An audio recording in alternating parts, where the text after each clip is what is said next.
آج ہر شخص بے شمار مصائب و آلام کے اندر بھی ہے، پریشانیوں کے اندر بھی ہے، اور پھر سب سے بڑھ کر یہ ہے کہ اپنے جو بچے اور بچیاں ہیں ان کے رشتوں کے حوالے سے بھی پریشان ہے کہ مناسب رشتے نہ ملنے کی وجہ سے۔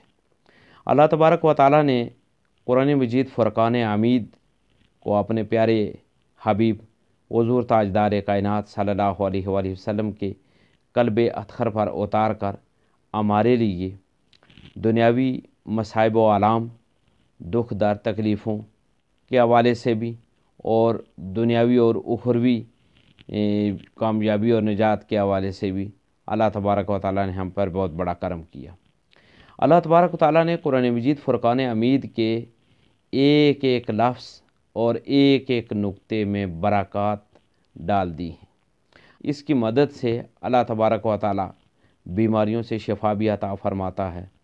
مصائب و آلام کو بھی دور فرماتا ہے، دنیاوی کامیابیاں بھی عطا فرماتا ہے، اور اخروی نجات کا باعث بھی یہ کتاب انشاءاللہ بنے گی۔ میں آپ کی توجہ اس جانب مبذول کرانا چاہتا ہوں کہ یاد رکھیں، اگر یہ ان میں سے کسی ایک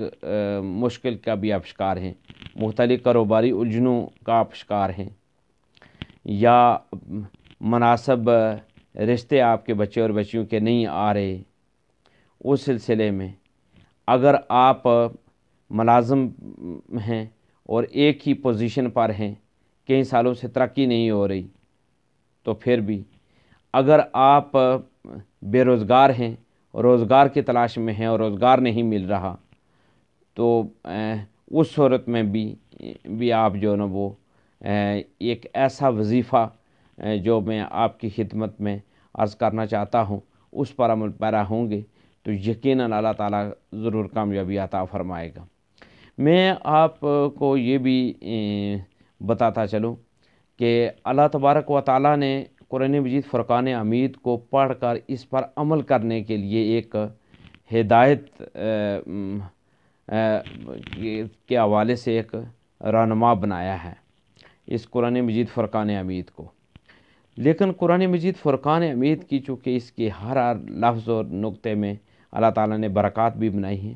اگر جہاں بہت سارے مشکلات کے حل کے لیے، بیماریوں کے علاج کے لیے، کامیابیوں کو پانے کے لیے بے شمار وظائف کرتے ہیں، وہاں ایک وظیفہ یہ بھی کر کے دیکھ لیں، اور وہ یہ ہے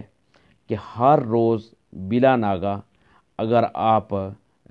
قرآن مجید فرقان حمید کی مختصر صورتوں میں سے ایک صورت سورۃ النصر ہے، اگر آپ اول آخر درود شریف پڑھ کر 7 بار ڈیلی آپ یعنی روزانہ آپ 7 بار سورۃ النصر کو اول آخر درود شریف کے ساتھ پڑھیں گے تو یقیناً انشاءاللہ تعالیٰ العزیز اللہ تبارک و تعالیٰ اس کی برکات سے ضرور آپ کو فائدہ عطا فرمائے گا۔ میری دعائیں ہیں کہ اللہ تبارک و تعالیٰ آپ کو ہمیشہ سلامت رکھے، اور اللہ تبارک و تعالیٰ آپ کی جملہ پریشانیوں کو بھی دور فرمائے۔ آپ اس کا وظیفہ کر کے تو آپ ان تمام معاملات سے سرخروئی حاصل کر سکتے ہیں۔ اللہ تبارک و تعالیٰ ہم سب کا حامی و ناصر ہو۔